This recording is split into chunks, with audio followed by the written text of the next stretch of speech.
Boa noite, Gotham. Bem-vindos ao Mansão Wayne, o podcast que fala sobre o que mais importa. Eu, o Batman.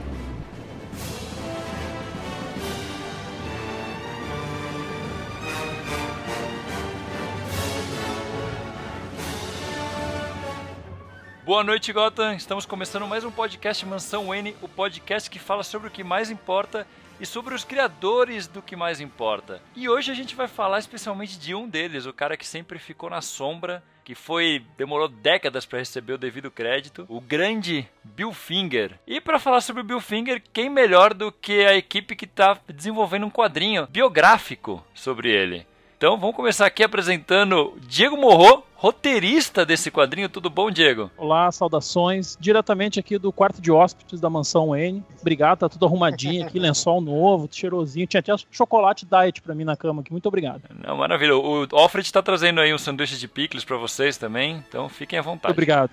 Obrigado. E aqui junto com o Diego está também o co-roteirista do quadrinho e também organizador da Comic Con Floripa, Douglas Freitas. Tudo bom, Douglas? E aí, galera, beleza? É um prazer estar participando com vocês e dizer que eu tô naquele momento tiete, né? Então, assim, porque eu sempre escutei a Mansão Wayne, sempre fui um grande fã, e participar daquele aquecimento no coração gostoso, né? Sabe o que é?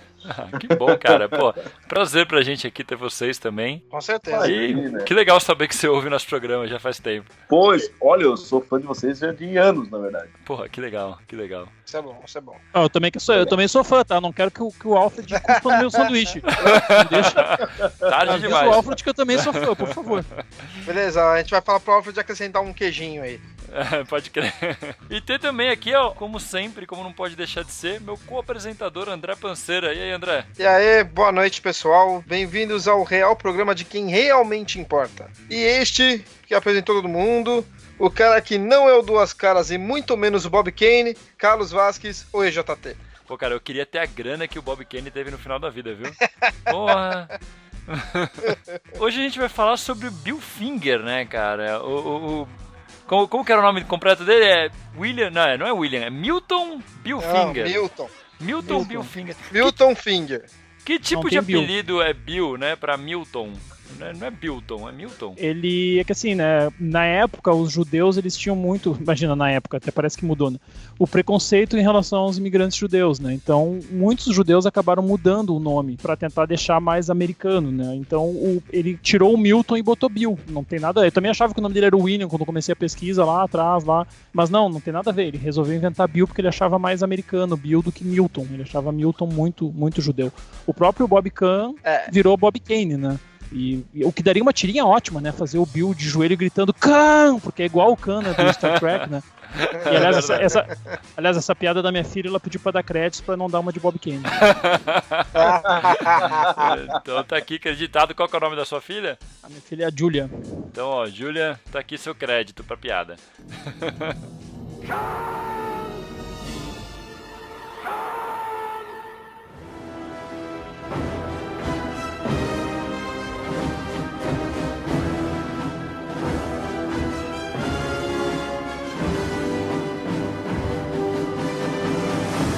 Da apresentação a gente comentou que vocês estão fazendo um trabalho sobre o Bill Finger, né? Um quadrinho ali na Script Editora, né? Antes da gente começar a falar do Bill Finger em si, por que essa história atraiu vocês para fazer essa narrativa? Na verdade, foi muito orgânico, porque o Diego, ele sempre foi um estudioso técnico de quadrinhos, né?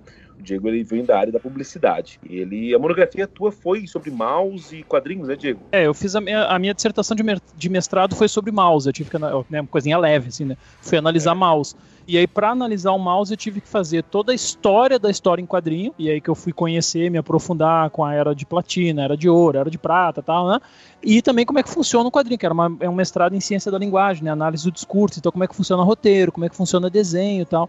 E lá que eu tive esse, né, mergulhei de... O legal de tu estudar, né, que eu fui professor universitário durante 14 anos, e o Douglas também foi professor um tempo. O legal de tu estar sempre estudando é que tu descobre que tu não sabe porra nenhuma, né? E alunos, nunca esqueçam isso, tá? Vocês não sabem nada.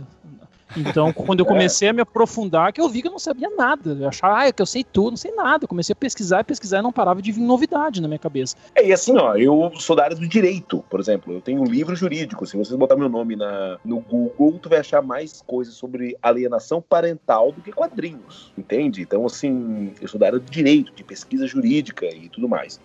Mas sempre foi minha paixão quadrinhos, desde criança. Uma coisa assim, sempre uma paixão no sentido, tipo assim, qual é a coisa que tu mais gosta de fazer? Ler quadrinhos. Então, por coincidência, tem tudo a ver contigo, Carlos. Por isso que quando nós lançamos o projeto, eu entrei em contato contigo para te chamar. Eu escutei um podcast não, mentira. Eu vi um vídeo no YouTube, da Hora Suave, onde tu falava sobre uma aparição do Bill Finger no quadrinho do Odisseia Cósmica. Isso. São os quadrinhos que eu mais gosto, sabe? Eu acho maravilhoso aquele quadrinho. Meu filho, foi uma das primeiras leituras que meu filho fez, foi Odisseia Cósmica. Então, eu vi aquilo e, putz, cara, que coisa louca esse negócio do Bill Finger, né? E curti aquela história, achei interessante. E aí depois eu fui pesquisar um pouco mais. Aí encontrei um pessoal de um outro YouTube que fizeram um pouco mais sobre o Bill Finger. Aí eu fui no Wikipedia, comecei a pesquisar. E aí, paralelo a tudo isso, eu e o Diego estávamos editando um quadrinho muito legal que foi publicado com vários autores brasileiros, que é o Teatro do Pavor, que é com folclore. Sim. E aí eu cheguei pro Diego e falei, porra, Diego, podemos falar porra? Por favor, falem. Ok. Então eu falei, porra, Diego. Cara, vamos escrever sobre o Finger, cara. Então rolou aquela conexão cósmica, sabe, alinhamento planetário, e o Diego falou, eu escrevi sobre isso, eu já li sobre isso, quero falar sobre isso. E aí nós começamos então a pesquisar, fomos atrás do documentário do Nobelman, fomos atrás de registros históricos e começamos a criar um cronograma, uma linha do tempo da vida do Bill Finger. E assim que a gente montou essa linha do tempo do Bill Finger, começamos a escrever. E aí ficamos apaixonados pelo tema, né? E aí é o quadrinho que vocês hoje estão aí podendo acessar algumas páginas e tudo mais no Catarse. Inclusive o Zambi, que é o artista responsável, foi o primeiro nome que nós pensamos em convidar. Convidamos o Zambi, ele aceitou. Ele é um quadrinista de mão cheia, ele é um artista maravilhoso. E hoje nós estamos aí com o projeto a toda. E aí o Diego encampou a parte pesada de escrever mesmo, começou a escrever e eu pulei muito mais pro backstage da coisa. E aí a gente está trabalhando e maio o quadrinho estará na mão dos que adquirirem no Catarse. Porra, que legal, cara. Eu tô vendo aqui, tô lendo o Catarse enquanto você fala aqui. Tá ficando sensacional isso. E um comentário, na CCXP em dezembro, para poder fechar o ciclo, nós entramos em contato com vocês, né? E vocês foram maravilhosos como eu imaginei que seriam. E aí eu me encontrei lá na loja Monstra do Gui, o Carlos e o André, e vocês foram maravilhosos, foram carinhosíssimos. Batemos uma foto para registrar isso, que foi muito estranha, porque foi uma foto onde duas pessoas estavam com camiseta do Super-Homem falando sobre Batman. É verdade. Dois traidores. É verdade. Dois traidores, é verdade. Foi bem legal esse dia, inclusive mandar um abraço pro Guilherme da Monstra, que manteve a da loja Monstra, aberta, né? Só pra gente ir lá se encontrar, cara. Só pra nós. Foi. E que loja maravilhosa do Gui, né, cara? Sim, meu Deus. completo, cara. Adoro aquela loja. É demais. Eu acho que é legal, né, já que tá nesse clima de amor aí, é legal a gente falar da questão do Mark, né, o Nobelman que o Douglas acabou de citar. Se não fosse ele, cara, não existiria projeto nenhum, assim. O que esse cara fez foi algo absurdo. Ele foi detetive que nem o Bruce conseguiu ser na vida inteira, assim. Porque antes do Mark começar a escrever sobre a vida do Bill, não existia nada sobre a vida do Bill. Pra vocês terem uma ideia, só existia 2 fotos dele conhecidas. Ninguém sabia que ele tinha segunda esposa. Os amigos dele da indústria de quadrinhos não sabiam que ele tinha casado uma segunda vez. As pessoas dos quadrinhos achavam que ele tinha morrido como indigente. O Mark foi atrás, conseguiu assim levantar o blog dele, a nossa fonte de informação, o livro dele, né, Boy Wonder, que deu origem ao documentário. Foi ele que foi atrás da Athena, que é a neta do Bill, que conseguiu, então, finalmente os direitos, né, e o reconhecimento e tal. O Mark foi assim, cara, o cara foi incrível, e aí agora a gente vai se exibir, tá? A gente entrou em contato com o Mark e com a Athena. Os dois responderam, tá? O Mark tá super... Que do caralho, isso. Não, o cara assim, eu fico com vergonha, porque eu mando e-mail e ele responde 2 horas depois, assim, sabe? O cara parece que ele tá... Caramba, cara. Não, ele é muito querido, muito gente fina, assim. Mandei foto já do meu gato aqui, que se chama Gotham, pra ele, da minha filha e tal, assim. Estamos nesse nível, assim, de... Ele deu uma hora depois, deu a benção dele, assim, falou, cara, toca pau aí, qualquer coisa que tu precisar, me chama, manda, se vocês tiverem alguma dúvida, então qualquer dúvida que a gente tem, a gente pode consultar ele e tal. Eu falei, Mark, dificilmente a gente vai fazer isso, porque teu blog qualquer coisa que tu bota no blog dele lá, tipo assim, segunda esposa do Bill, tem tudo lá, tem 3 entrevistas com a mulher, sabe? Se tu bota assim, qual é a roupa que o Bill usava? Pô, ele entrevistou o Gardner Fox, que fala que o Bill era um cara que andava bem vestido e tal, sabe? Qualquer informação que a gente precisa tá no blog. A gente conseguiu a baixa do Bill na Segunda Guerra Mundial, por que ele não foi pra Segunda Guerra Mundial, sabe? Por que ele foi recusado. O cara fez um trabalho monstro, assim, sabe? É incrível, assim. Ele conseguiu uma entrevista com o filho do Bill Finger, que tinha morrido fazia décadas. E ele tem uma entrevista. Isso, ele conseguiu, ele foi atrás, ele conseguiu as fitas, né? Isso aparece no documentário, né? Sim.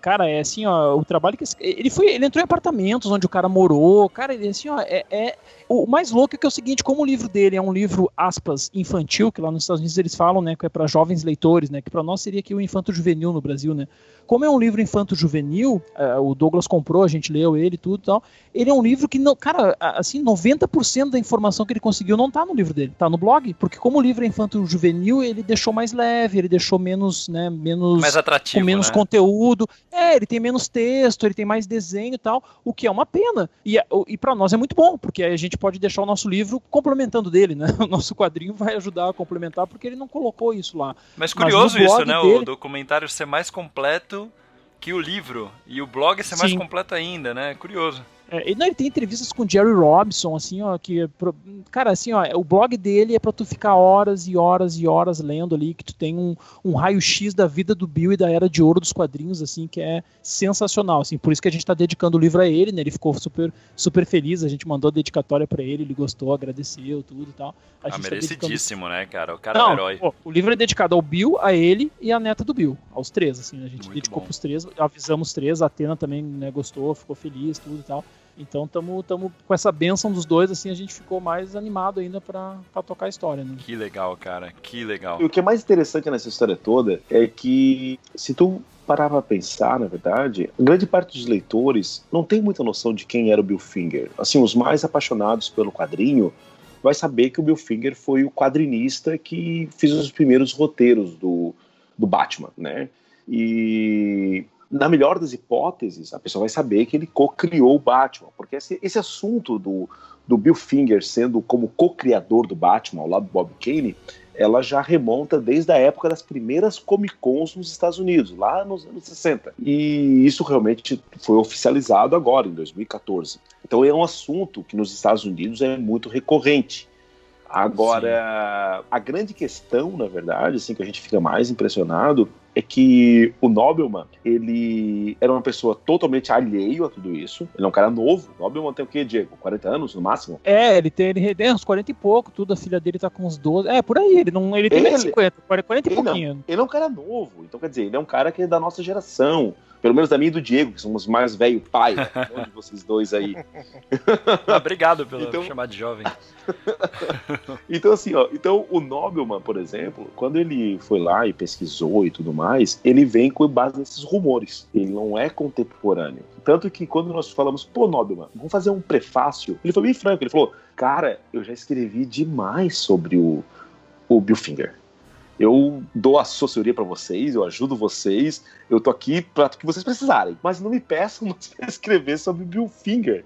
Tanto que a filha dele no documentário, a filha dele no documentário, eles mostram, é uma coisa surreal, eles mostram desenhos dela quando era criança, porque no documentário, quando ele foi lançado, ela já era uma moça, mas foi durante toda a vida dela. Então tinha desenhos dela no primário. E nos desenhos aparecia eu, mamãe, papai e Bill Finger.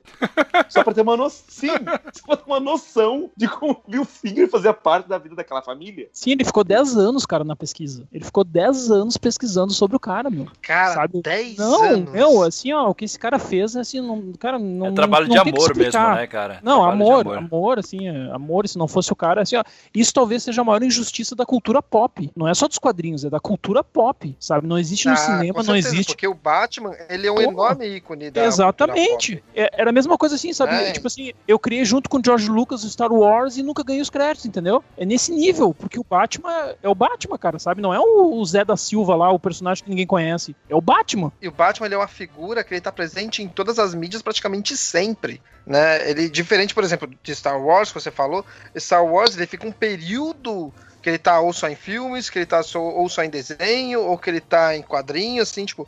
E os livros que foram bastante. Agora o Batman, ele tá em tudo, praticamente todo momento. Gente, né? E você, tipo, simplesmente escondeu um dos criadores dele, tipo, realmente, né?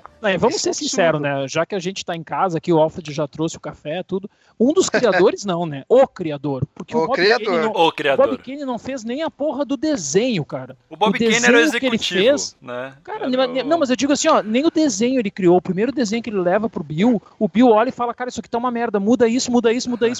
Ele muda tudo. O Bob não fez nem o desenho. Ele só tinha um estúdio, só isso. Ele só tinha o nome. E ele tinha um pai que, diferente do Jerry Siegel e do Joe Shuster, né, que foram enganados também, né, coitados dos meninos. Foda. Na época, o Bob Kane, como ele tinha o pai dele que trabalhava na indústria gráfica, o pai dele sabia da malandragem. Então, o Bob quando Kane o Bob fudeu o Schuster também. Claro, quando o Bob vai assinar o contrato, o pai já tá com o advogado pra National. Diz, não, peraí, calma aí, vamos assinar direitinho. E o Bob ainda por cima tem a malandragem de anos depois renegociar o contrato, alegando que na época ele era menor de idade, o contrato não valia nada. Então a Warner, com medo de dar uma merda maior ainda, ele renegocia. Então ele consegue, ele é o único dessa geração inicial que ganha dinheiro. E depois o Stan Lee, porque é sobrinho do dono, ele é o único cara dessa geração inicial que ganha dinheiro por causa disso. Eu acho que a única exceção que existe conhecida é o criador da Mulher Maravilha, né? O Charles Moulton lá, porque ele era advogado também, então ele foi malandro. Sim, mas mesmo assim, eu não tenho números dele, né, mas eu acho que ele ganhou menos que o Bob, porque o Bob depois com essa renegociada, o Bob consegue ganhar mais dinheiro ainda. Não, né? e o Bob ainda pegou a série dos anos 60, ele soube ganhar muito dinheiro. O Bob, ele tem foto do lado do Batman do Tim Burton, com Michael Keaton. Sim.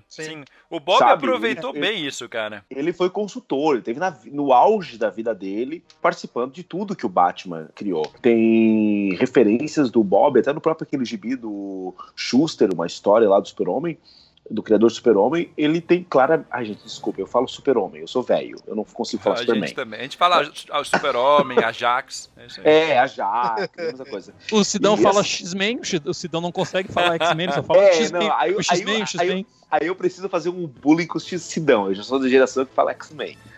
Porque eu vi X-Men na televisão. Mas eu falo Wolverine e não Wolverine. Tá ok? Não, Wolverine não existe. Não dá, né? Não, mas esse...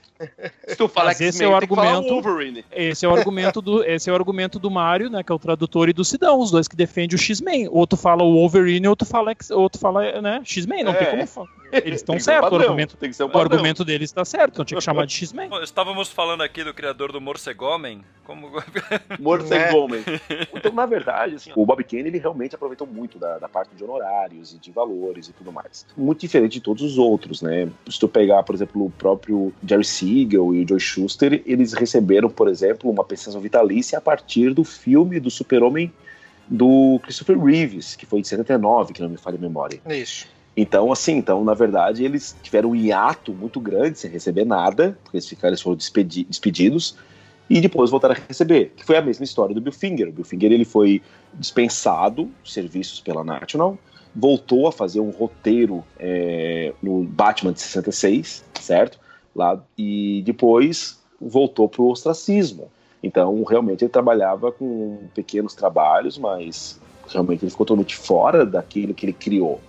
Então, tu pega essa turma toda e tu nota claramente que existia um quadrinho muito predatório nos anos 50, 60 e 70. Cara, imagina o tanto de criador que tem que a gente nunca ouviu falar que criou o personagem que a gente conhece. Sim, e eu ainda vou além. Só pra vocês verem como o Batman, assim, ó, o Batman, ele não é o primeiro super-herói. O primeiro super-herói é o Superman. É fato. Ok, beleza. Mas o Batman é o maior super-herói de todos os tempos. Não existe Fortaleza Solidão como podcast. Existe Mansão Wayne, entende? Então, sim, assim, ó, fica claramente como o Batman é um produto. Ó, por exemplo, Arrow, que tem na CW. Gente, aquele Arrow ali é o Batman. É o Batman. Não é verdade? É o Batman. É o Batman. É o Batman. Aquilo ali nunca foi o Arrow na vida. Nunca. Mas por que não é o Batman? Porque os direitos autorais do Batman é muito caro. Os direitos autorais do Batman tem negociação específica. A Omelete, por exemplo, quando vai lançar box ou produtos do Batman, não os Coringa, essa turma toda aí que é classe B, C e D, mas quando aparece o Batman, eles têm que pagar royalties muito maior do que o Super-Homem, por exemplo. No Smallville, teve uma participação que era para ter sido o Bruce Wayne. Não foi o Oliver Queen. Por quê? Porque é caro aparecer o Batman.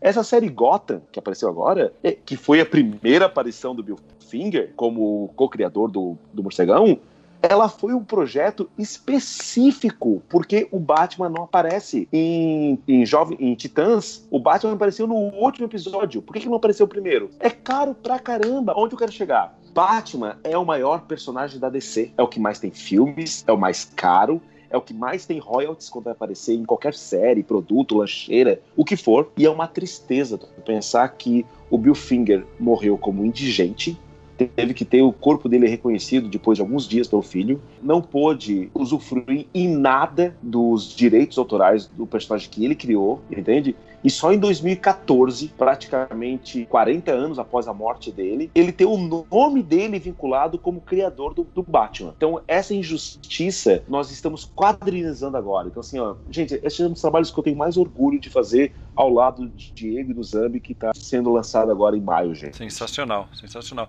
Cara, esse projeto é muito foda. É fantástico.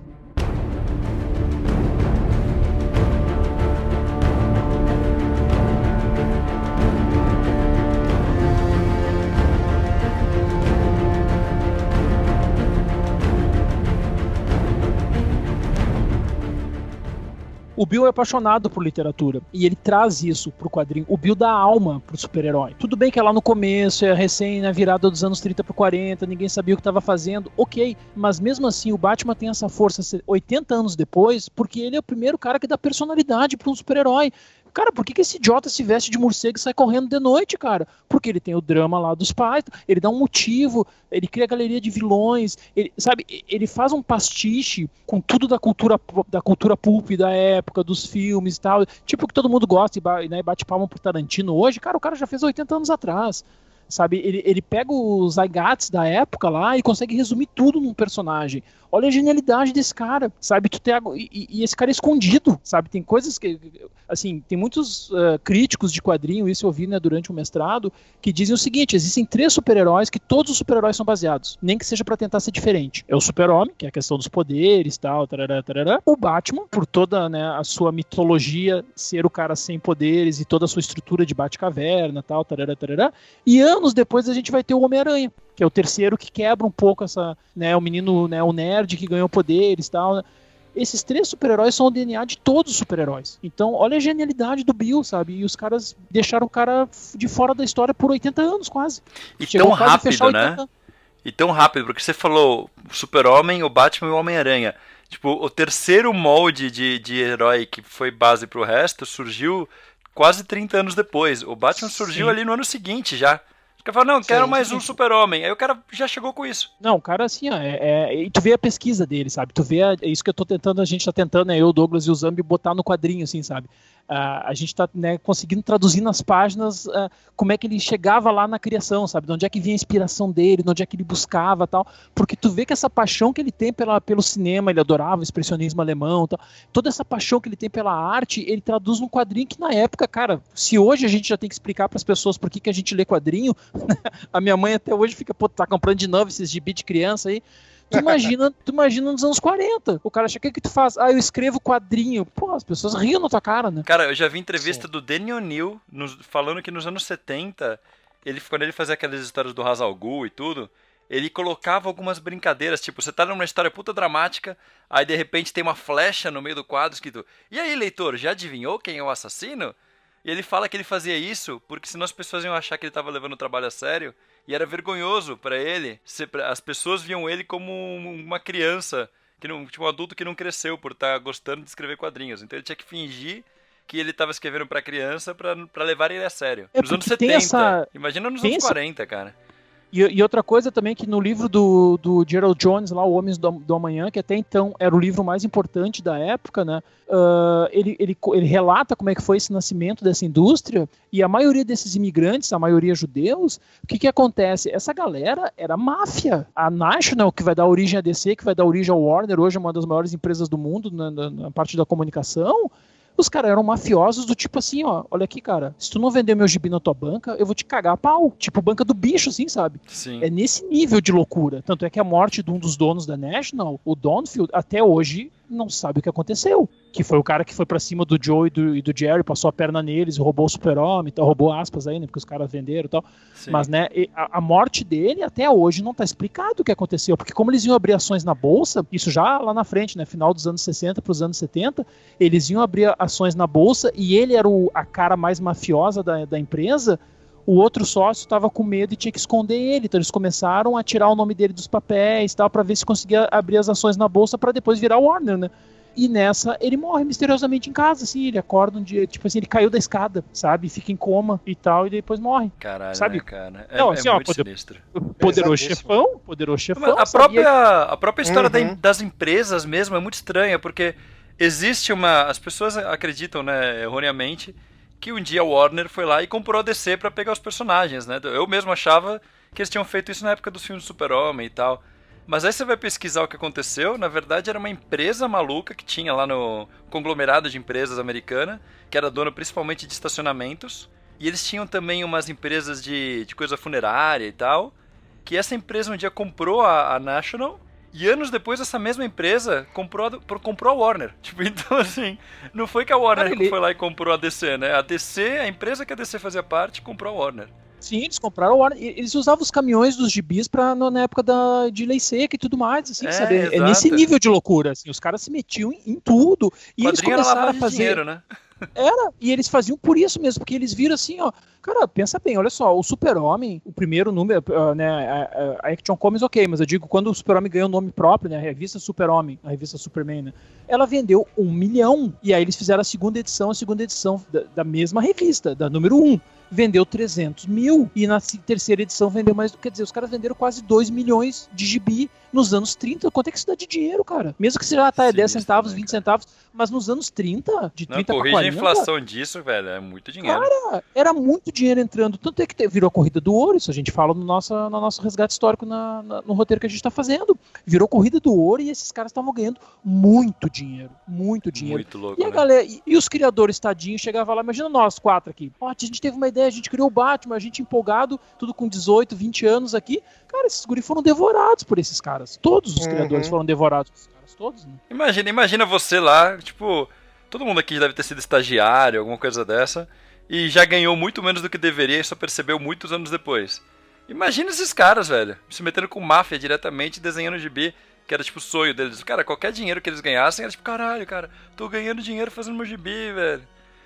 E no caso do Bill, o que fica mais triste no caso do Bill é que como o sonho dele era ser escritor, e aí quando o Bob convida ele, cara, pra ele é assim, pô, ganhei na loteria, sabe? Ele não consegue ficar com raiva ou não consegue, ele tem essa personalidade mais pacata, tal, que é a combinação perfeita, né? Tu pega um sacana estrela, que é o Bob Kane, e tu pega um cara super tímido, retraído e passivo, que é o Bill, pô, é a combinação perfeita, né? Pro sacana e pro outro se dar mal, né? O Bob Kane, ele tem um perfil bem, ele era o cara popularzão, sacana, né? Só que ele era, tipo, eu tava lendo recentemente a biografia do Will Eisner, né? E lá mostra que o Will Eisner e o Bob Kane eram colegas de escola quando eram pequenos. E o Bob Kane era o valentão que defendia o Will Eisner dos outros. É uma coisa Essa meio galera maluca. toda é amiga, né? Eles crescem todos juntos no Bronx. O Bill é 2 anos mais velho que o Bob, ele estudou na mesma escola do Bob. Se conhecem também da escola. Eles, o Júlio Schwartz depois, o Mort, que vai ser o editor do Super-Homem durante anos e tal. Tem uns 5, 6 nomes gigantes dos quadrinhos aí, que são todos amigos de infância, porque eles eram todos judeus do bairro do Bronx ali, né? Das famílias de imigrantes. Então tem essa proximidade aí que o Bob consegue chegar nele, né? Consegue convidar ele. E como o sonho dele era ser escritor, ele nunca consegue, tipo, né, ficar brabo. Claro, depois é óbvio que ele vai entendendo, vai ficando puto e tal. Mas ele sempre tem essa, aspas, gratidão com o Bob, porque se não fosse o Bob ele não seria escritor, sabe? Então, pô, cara, é tudo muito triste nessa mistura dessa história, assim, sabe? Muito louco. O Bronx tem uma aura, né, de criar essas culturas marginais, quadrinhos, hip hop. É verdade, é verdade. E vocês estavam falando de quando o Bill Finger e o Bob Kane se conheceram, na época de escola e tudo. Teve uma... Vocês lembram daquela coleção Invictus que saía pela editora Nova Sampa, que eram os formatinhos que tinham histórias da Era de Prata, da Era de Ouro? Eu lembro que tinha um desses, que quando eu comecei o Mansão Wayne lá atrás, lá 2000, 2001, uma das primeiras coisas que eu fiz foi transcrever algumas matérias que eu via nesses quadrinhos, né? E tinha numa edição dessas da coleção Invictus, que eu não vou conseguir lembrar qual que era, que falava sobre a criação do Batman. E lá eles detalhavam a noite, ou sei lá, o dia, que o Bob Kane e o Bill Finger estavam sentados juntos, e o Bob Kane estava desenhando, e o Bill Finger ficava, olha, coloca essa orelha de morcego, faz a capa assim. Tipo, lá ficava bem claro isso, e foi a primeira vez que eu ouvi falar do Bill Finger, foi essa matéria. Então é muito louco, porque você vê que é uma história que já existia, as pessoas já sabiam dessa história. Só que nunca podia ser falado oficialmente. É que também tem uma coisa da época, né? Que é o seguinte, existia o estúdio, isso já vem desde antes dos super-heróis, né? Já vem lá da era do que a gente chama, né? A era de platina. Tu pega o Alex Raymond, tá? A galera, né, do Flash Gordon, do pessoal do Dick Tracy e tal. Quando o Príncipe Valente, o Tarzan, quando começa a ficar muito grande o personagem, é óbvio que o estúdio do Diego, o Diego não vai mais conseguir fazer tudo sozinho. O Diego vai chamar o Carlos, vai chamar o André, vai chamar o Douglas pra ajudar. Então era normal do mercado existir essa prática de tu ter, aspa, ghostwriter ou ghost desenhista para ajudar o criador que levava o nome do estúdio. Tudo bem, ninguém reclamava disso, todo mundo sabia que era assim que funcionava. Sim. Só que o que é grave no caso do Bill e do Bob é que o Bill não foi convidado depois do personagem já existir e do personagem ter sido, né, feito sucesso. 2 anos depois o Bob não consegue tocar sozinho e chama o Bill. Não foi isso que aconteceu. A National chama o Bob e diz assim, ó, cara, eu preciso de um super-homem. Sexta-feira é isso. O Bob diz, tá, eu te trago na segunda, pro Vince Sullivan, que é o editor, né? Eu te trago segunda-feira. Ele vai pra casa, fica rabiscando, faz aquela porcaria daquele desenho que ele chama de Birdman, né, o Homem-Pássaro.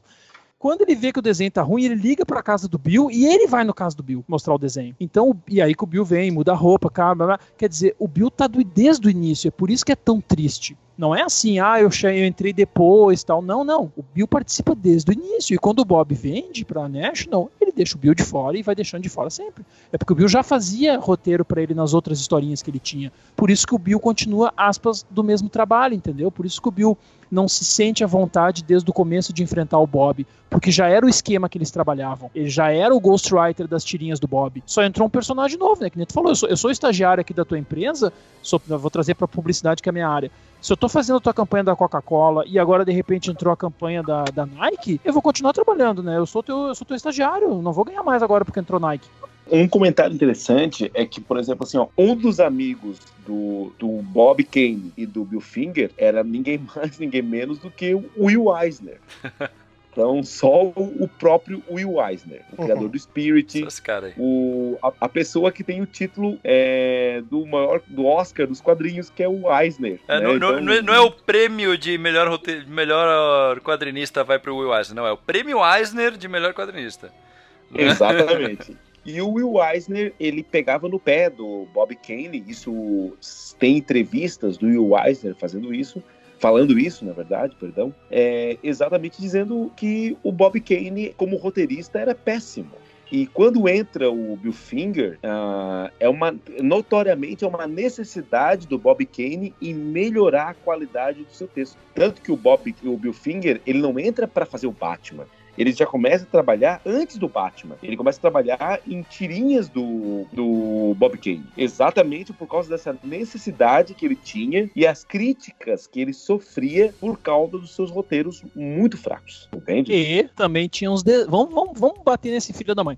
E também tinha um desenho de merda Que aí quando chega o Jerry Robinson... O ódio né? tá no coração. Não, pelo amor de Deus, cara. Sério, assim, é tudo que tu lê sobre esse cara, ninguém gosta desse cara no meio, cara. Assim, ele é Não, mas há desprezado. motivos pra isso mesmo. Porra, não sabia nem desenhar esse filho da mãe, né?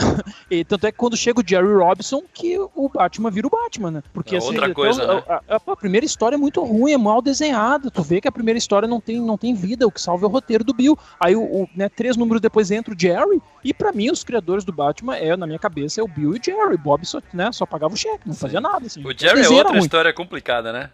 Mas ele sempre, né, por causa da educação, do background dele e tal, ele nunca deixou o Bob fazer com ele o que ele fez com o Bill, né? O Jerry, desde o início, conseguiu peitar e conseguiu, tanto é que ele, né, ganhou, né, todo mundo sabe que ele é o criador do Coringa, oficialmente, inclusive os royalties e tal, tudo. E ele tinha, né, ele veio de uma família mais, né, digamos assim, mais abastada, ele estava fazendo faculdade, era outro nível de pessoa, assim, né, vamos dizer assim. E aí ele peitou o Bob desde o início, né, ele não deixou o Bob fazer o que fez, tanto é que ele logo começa a desenhar para National diretamente e tal. Ele nunca deixou o Bob fazer sombra em cima dele, diferente do Bill, né? E o Bill Finger, então, ele já escreveu pro Bob Kane, ele continuou por um bom tempo fazendo Batman e outros trabalhos, né, a gente sabe que paralelamente... Ele chegou até a co-criar outros personagens e tudo. Em que momento que ele começou a trabalhar para outros estúdios, além do Bob Kane? Ou ele já fazia isso? No começo ele continua, né, trabalhando só por Bob, mas aos poucos nota-se no mercado o trabalho dele, a qualidade, é gritante a qualidade do trabalho dele. Então o pessoal começa a chamar ele. A própria National, que na época tá com aquela coisa do, né, All Star Comics, né, que a National cria uma empresa irmã que vai nascendo todos os outros personagens da DC para depois no futuro vir uma coisa só de novo. Mas no começo tem essa editora 2 dentro da própria, né, paralela National. Eles chamam ele para fazer o Lanterna Verde, né? Então ele ajuda a desenvolver toda, né, a história do Lanterna Verde. Depois ele cria o Pantera. Ele vai já devagarinho pegando outros trabalhos em outros, né, mesmo no começo de carreira ele vai fazendo outros trabalhos. Ele até depois vai trabalhar para Timely também, né, que vai dar origem à Marvel. Ele cria lá o protótipo do que depois seria, né, o primeiro grupo de heróis da Timely lá e tal.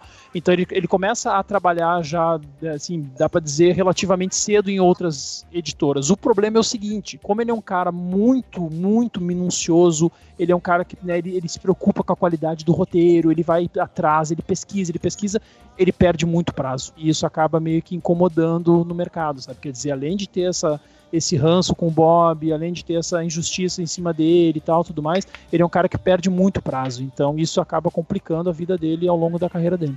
E isso foi em tudo que ele fez, né, porque isso pode ter se iniciado na época do Lanterna Verde, mas seguiu ele em tudo que ele fez pra frente, certo? Não, André, assim, ó, só pra você ter uma ideia, a gente tem que lembrar que naquela época as coisas aconteciam de maneira muito rápida, né? E nós não tínhamos naquela época o que nós temos hoje, que é a internet, né?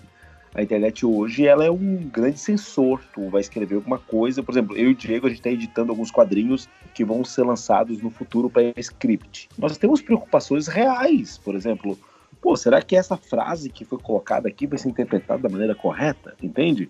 A gente tem medo mesmo, sim, sabe? Como, não é que a gente queira, de maneira nenhuma, a gente represa o nosso artista, mas a gente chega pro artista e fala, cara, sério que tu quer botar essa frase? Será que não seria interessante fazer isso ou aquilo? Sabe? É quase como uma segunda voz. Porque hoje a internet, ela analisa, ela quebra, ela disseca tudo que tu produz. Sim. Naquela época não tinha esse sensor, por assim dizer. O que tu escrevia ia pra imprensa, rodava e tava acabado, né? Se tu pegar as datas de criação dos maiores super-heróis que hoje em dia nós temos, vamos pegar heróis base, tá? Super-Homem, Batman, Lanterna Verde, Coringa, Robin, ok? Que são protótipos de tudo que a gente conhece como super-heróis. Por exemplo, anos depois, o Robin, nós temos o Buck, que é a cópia do Robin. Nós temos o Kid Flash, nós temos o Ricardito. Se tu pegar o Coringa, nós temos todos os personagens psicóticos que são criados na sequência. Mas você falou do Robin? Eu acho que até a gente fez um programa faz tempo sobre as influências do Batman. Cara, até o Homem-Aranha, pra mim, tem uma influência do Robin bem forte. Tipo, o Homem-Aranha é o Robin se não tivesse o Batman. Se ele fosse um herói. É exatamente isso. E eu ainda vou além. Um dos personagens, só fazendo um parênteses aqui, um dos personagens mais criativos que foram até hoje feitos é o Shazam, tá? É o Capitão Marvel. Sim. No Capitão Marvel é a mistura do Super-Homem com o Robin. Exatamente isso. Ele é o adolescente super poderoso. E aí ele foi considerado como plágio. E aí sabe onde é que tu vai ter o novo Shazam? Homem-Aranha. Exatamente, é verdade. O Homem-Aranha é o novo Shazam. É verdade, nunca tinha pra pensar nisso, mas é isso mesmo. O Homem-Aranha é o jovem é o novo herói. Shazam, cara. É o Shazam sem plágio. Porque o que eles fizeram na época do Shazam? Eles fizeram, poxa, que coisa incrível esse Robin, que coisa incrível o Super-Homem. Vamos fazer um mashup dos dois. O Homem-Aranha foi um pouco além. Não, vamos criar uma coisa nova com esta vibe. E é bom lembrar, né, que o Shazam, né, que nós velhos chamamos de Capitão Marvel, ele só foi acusado de plágio porque ele era o único super-herói que vendia mais que o Super-Homem e o Batman. Né?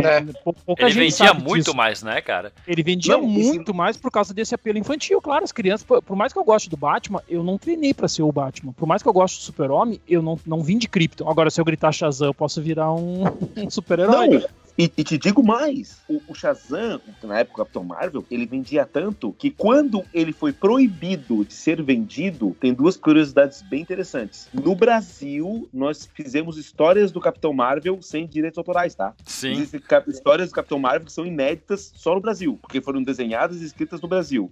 E na Inglaterra aconteceu igual, chamado Miracle Man. Era o Marvel Man, né? É. Marvel Man, Alan Moore. Que depois vira o Miracle Man. E outra coisa também, que pra tu sentir o nível da importância do Capitão Marvel. Eu sei que o episódio é sobre o Bill Finger e tal, mas olha só, o Elvis... Tudo bem, tem filme dele esse ano. Exatamente, as pessoas não vão entender nada como é que o nome dele é Capitão Marvel, né? O Elvis, que é o grande, né, primeiro grande ícone pop e tal, o Elvis nasceu em 35, então toda a infância e adolescência do Elvis foi lendo quadrinhos.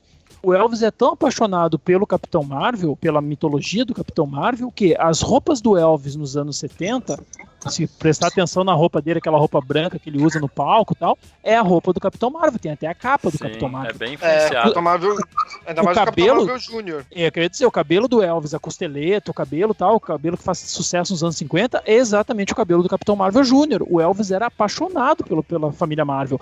Só que, né, quando a DC compra, depois da briga de plágio aí, né, eles botam o Marvel na geladeira e o Stan Lee, muito malandro, aproveita que não tem nenhum Capitão Marvel no ar e vai lá e lança o Capitão Marvel da Marvel, né, o Marvel, só pra registrar o nome, porque ele não ia deixar a concorrente ter um personagem com o nome dele. Então, quando a DC volta com eles, tem que chamar de Shazam, porque a Marvel, o Stan Lee malandro foi lá e roubou o nome, né? Tem malandro em todo lugar, né, cara? Até o Stan Lee, que é um cara foda, tem as suas malandragens ali. Cara, o Stan Lee é só malandragem. É só malandragem. Assim, ó, ele tem momentos que ele tá quase Bob Kane, mas vamos deixar assim, né?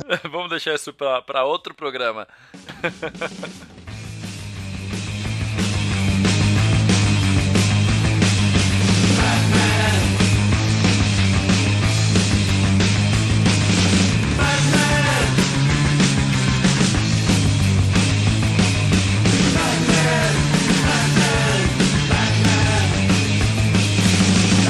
Mas voltando pro Bill Finger, então ele começou a fazer outros trabalhos e tudo, e dá pra saber em que momento que ele parou de fazer Batman?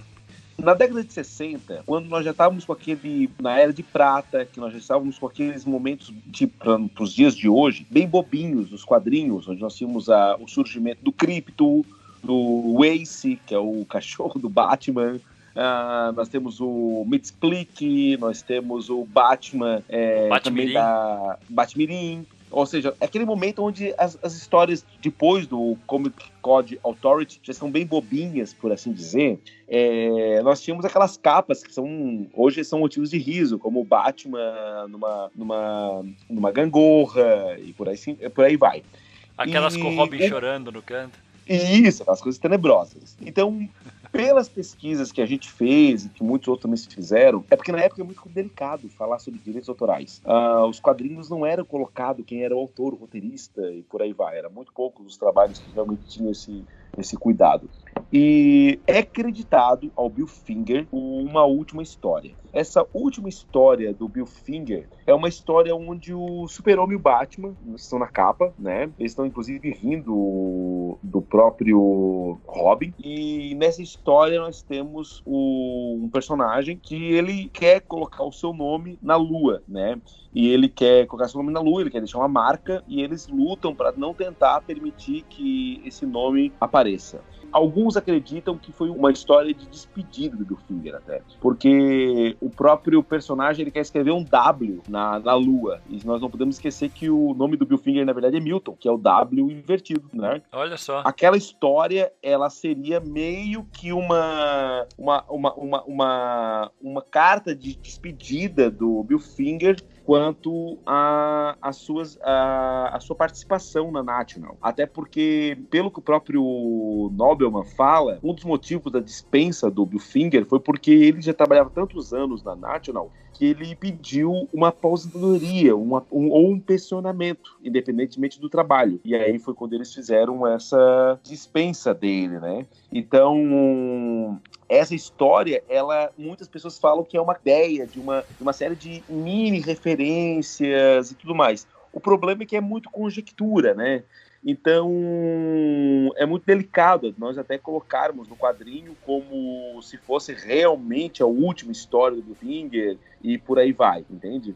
Então, mas esta é uma teoria que se trabalha muito e muitas pessoas pesquisam e falam a respeito disso, porque tudo na época era tudo muito bastidores, né, por assim dizer. A gente tá tendo esse cuidado de nunca colocar no nosso roteiro coisa que a gente não tem certeza, por mais que digam que é tal, porque, por exemplo, se tu pegar o livro do Gerald Jones lá, que a gente já falou aqui, né, do Homens do Amanhã, que até então era o melhor livro sobre a época tal, quando a gente começou a escrever o Douglas, eu tava na cabeça, porque eu lembrava desse livro, que tem uma página linda que o John, né, o cara fala assim, quando o Bill criou o Batman, ele já era pai, ele já tinha o seu filho, por isso que ele consegue fazer um personagem tão denso e tal. Pô, tava na minha cabeça que o Fred, o filho do Bill, já era nascido em 39. Cara, quando a gente começa a pesquisar e ver todo o material, né, que o Mark levantou e tal, eu dizia, Douglas, não tá fechando as datas, cara, não tá batendo as datas com a vida do Fred e tal. A gente foi descobrir que tava errado. Caramba, o cara foda-se, inventou e... Não é inventou, coitado, é que na época tu não tinha registro nenhum do Bill, entendeu? Então assim, o fulano falou, o ciclano contou, de repente alguém dos quadrinhos, já que o Gerald é dos quadrinhos, alguém mesmo sem maldade falou assim, não, eu lembro sim, ele já tinha o menino e tal, e era mentira. Ele sabia que ele tinha um filho, colocou na época errada, é isso aí. Exatamente, a pessoa de memória não lembra e tal, só, pô, já faz, cara, faz 70 anos, 60 anos, dependendo de quando ele entrevistou o cara, né?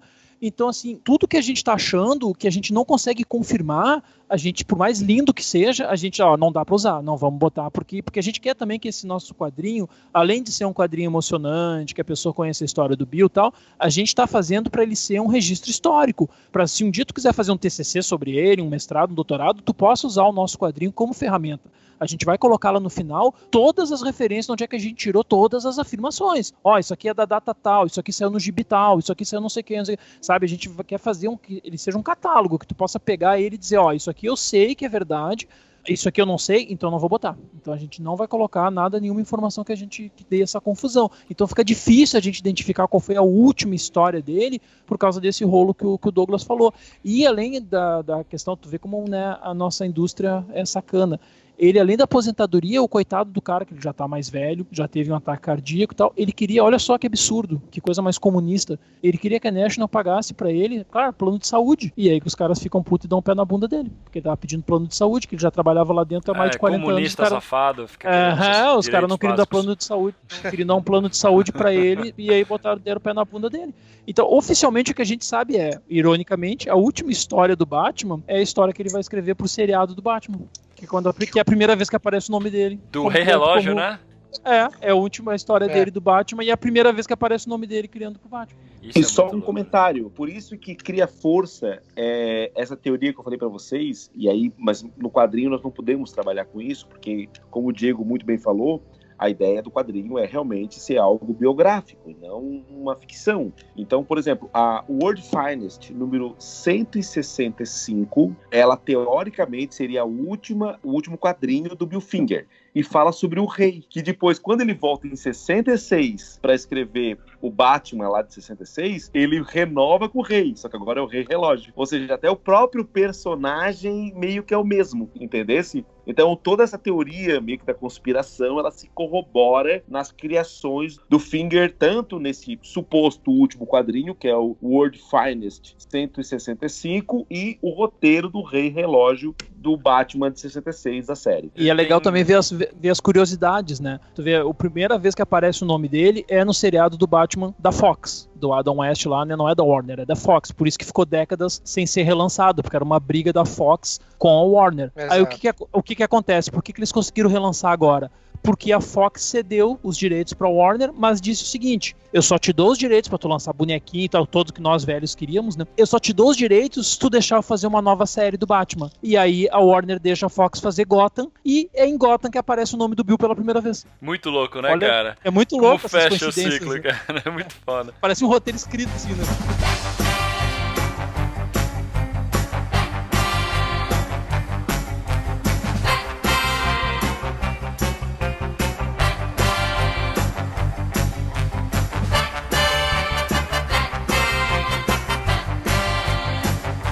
Lembra que eu falei no começo que a gente acha que sabe tudo e não sabe porra nenhuma? Então, eu também achava que eu sabia tudo do Batman. Ah, meu Deus, eu leio desde os 4 anos de idade, é meu personagem favorito, eu fiz o mestrado. Cara, quando a gente começa a pesquisar, a gente vai descobrir o seguinte, olha só, o Bill criou todo mundo aí. Criou o Robin, criou o Coringa, criou a Mulher Gato, criou o Pinguim, o Cara de Barro, o Duas Caras. O Duas Caras, na verdade, é o único que o Bob vem com a ideia e tal. Quando a gente começou a pesquisar o Douglas, a gente foi vendo, cara, esses personagens, eles apareceram, o Espantalho, aparece o Duas Caras, aparece 1, 2 vezes e somem. Eles vão voltar lá nos anos 60, nos anos 70. A nossa cabeça de, essa galera sempre teve aí os... Mentira! Essa galera começa a voltar lá nos anos 70, quando o Dennis O'Neil assume, essa galera mais, né, vamos fazer o Batman voltar a ser detetive das sombras.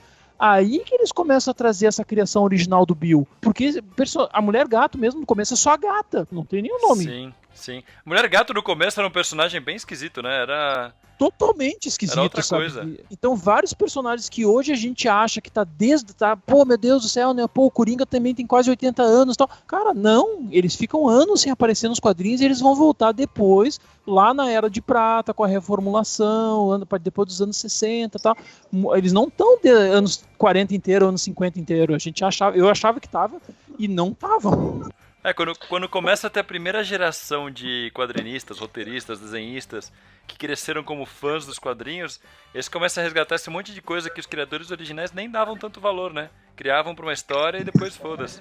Exatamente. Ô, Diego, tu falaste uma coisa que eu acho que a gente tem que bater um pouquinho no Bob Kane. Vamos falar de Duas Caras. Duas Caras, né? A gente tem que falar de Duas Caras. Vamos lá, Duas Caras então. Então, a gente, né, essa é uma das partes que ficou, né, modéstia à parte, ficou muito bonito no quadrinho, a gente teve que reescrever várias vezes. Toda vez que eu mandava pro Douglas o texto da página, né, que vai apresentar o Duas Caras, o Douglas, tá legal, mas não tá legal ainda o suficiente. Vamos de novo.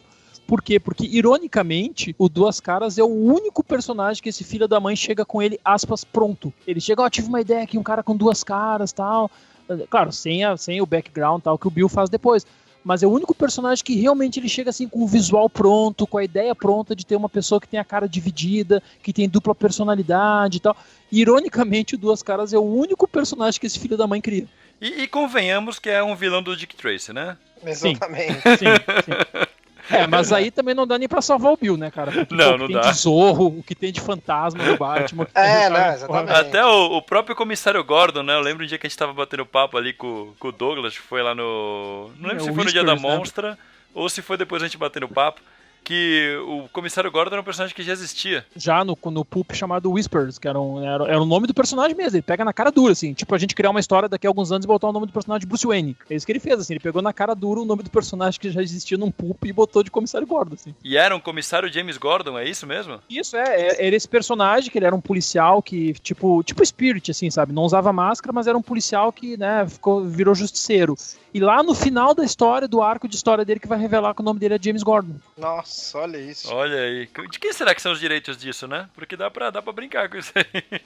Parece que é do mesmo autor, que de novo entra esse rolo aí de Ghostwriter e tal, mas a pesquisa que a gente viu, assim, que a gente descobriu, parece, o indício maior é que é do mesmo criador do Zorro, do mesmo cara que criou o Zorro, era da mesma equipe dele, assim, do mesmo estúdio dele. Olha Dizem aí. que talvez tenha sido uma criação do autor do Zorro. O Zorro mais um dos pré-Batman, né? Sim.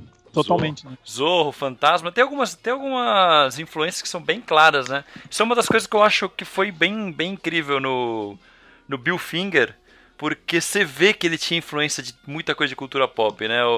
Porque não foi só o Super-Homem, você vê que o Bob Kane tinha pegado o Super-Homem e começado a mexer nas cores e tal. O Bill Finger, ele foi atrás, ele colocou o olho branco igual do fantasma, o cinto, a capa e o jeito de se mexer sinistro igual do Zorro. Toda essa coisa, né, cara? Gente, o filme The Bat, que é o nome, né, The Bat, ele tem o bate-sinal. Se tu vê o bate-sinal é idêntico ao do filme The Bat. O próprio The Bat em cima do prédio com a capa aberta é igual ao Batman que nós vemos hoje. Então assim, o Bob Kane e o Bill Finger, eles utilizaram personagens que eles já tinham no imaginário deles, só que o Bob Kane quis fazer um super-homem genérico. Tanto que aquele desenho que tem na internet, que é bem conhecido, do Batman com hífen, é claramente um super-homem com uniforme trocado. Ao invés de azul, vermelho, uma máscara igual ao do Robin, mesmo cabelinho, e uma capa, realmente, que é uma capa semelhante ao nosso Batman, né? Que é uma capa igual ao do Leonardo da Vinci, que dizer que foi ali que ele copiou. Sim. Mas, se tu pega todo o resto, que foi o que o Bill Finger trouxe, é a soma de tudo que vocês falaram, que é a soma desses personagens pulps. É o Zorro, o The Bat, o Spider, todo o Sombra, né? O Sombra, gente, ele fez o Bruce Wayne, é o Sombra. Sim, total. Sabe? É o Sombra, claramente, é o Sombra. Sombra e o Zorro, né? O Sombra e o Zorro, exato. Isso. Tanto que a primeira página do quadrinho, o Diego, ele fez uma narrativa que ficou linda, sabe? Eu me fico com muito peso na consciência, porque naquele momento, só um comentário paralelo, porque além de eu estar trabalhando com o Diego, eu tenho esse lado advogado. Então muitas vezes o Diego fazia umas coisas muito bonitas e ele dizia: Diego, não dá, cara. Não dá porque os direitos autorais não permitem. Então, por exemplo, uma das primeiras páginas do quadrinho, a ideia era mostrar uma sombra do Batman, uma coisa meio assim saindo do cinema, e eu falei, cara, não dá, a gente não pode fazer isso. E aí achamos uma solução que inclusive está no projeto do Catarse, que é simplesmente o Bill Finger saindo do cinema com a Portia, né? É isso mesmo, né, Diego? A Portia é a primeira esposa, né? A primeira esposa é a Portia, é isso. E saindo com ela e com o Fred de um filme do Zorro, né? Que é o Zorro original, que é aquele que eles gostavam. E aí o Zambi vai lá e dá um toque de mestre. Ele coloca o Bruce, o Thomas e a Martha Wayne na primeira aparição deles, saindo no cinema junto. Então ficou uma coisa muito bonita no quadrinho. Legal isso, hein? Ficou muito bom, tô olhando pra essa página agora. E é legal. Vocês já viram esse filme da Marca do Zorro? Já vi os dois. Não tem umas coisas total Batman naquela porra? Totalmente. Dá pra ver, tu vê o processo criativo, tu vê a mente do Bill funcionando.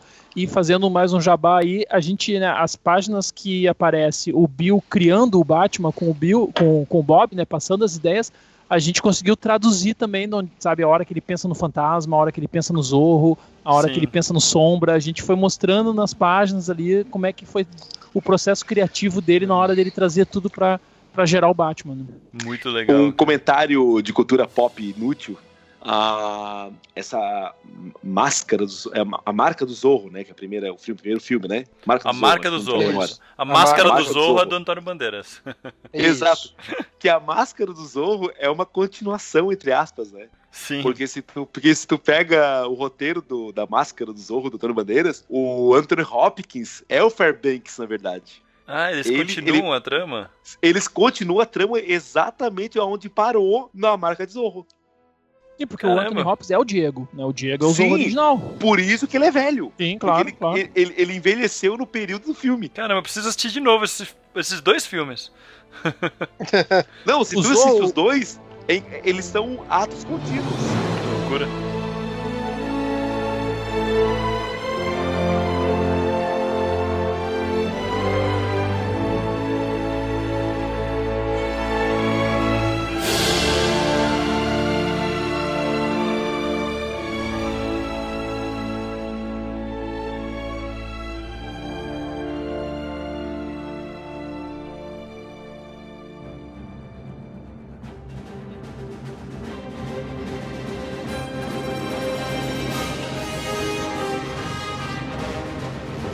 Bom, a gente tá falando aqui do Bill Finger, da vida dele, de como ele foi injustiçado, sobre como ele criou tudo que é importante pro Batman, né, basicamente, tudo que faz o Batman ser o Batman.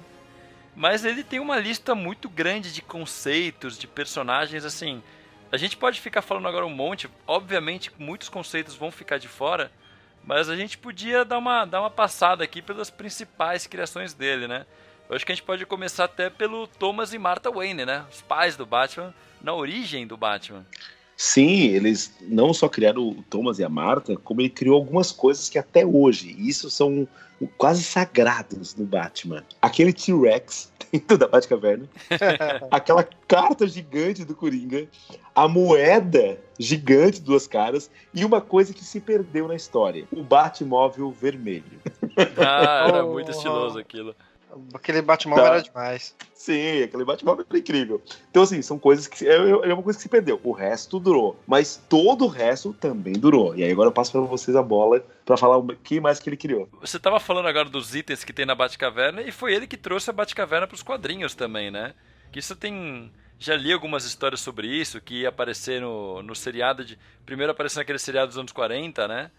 Mas eles correram pra colocar no quadrinho na hora, né? Tipo, eles visitaram os estúdios e viram que ia ter a Batcaverna e correram pra colocar no quadrinho. E fizeram uma caverna mais completa, né? Muito mais completa. Como ele é baseado no Zorro, né? Grande, vamos dizer assim, né? Maioria da mitologia do Batman, já tinha caverna embaixo da mansão Wayne, porque tem a caverna, né, do Zorro embaixo da mansão de La Vega. Mas, assim, o nome mesmo, ele vai batizar de Batcaverna só na edição 12 do Batman, que é de setembro de 42.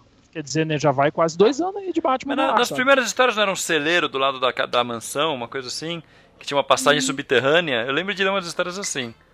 Não, ele fica assim, tipo, aparece sempre assim, por exemplo, a primeira história aparece, né, o Bruce numa porta e ele sai da porta, tu não sabe pra onde é que vai aquela porta. Sim. Aí depois dá a entender que existe algum, tipo, não fica bem explicado, assim, né, tipo, embaixo da casa. A gente fez um programa sobre a Batcaverna, foi um dos primeiros podcasts, inclusive, e aí eu pesquisei bastante na época a Batcaverna, eu, o André, nem lembro quem que tava naquele programa, foi bem no comecinho.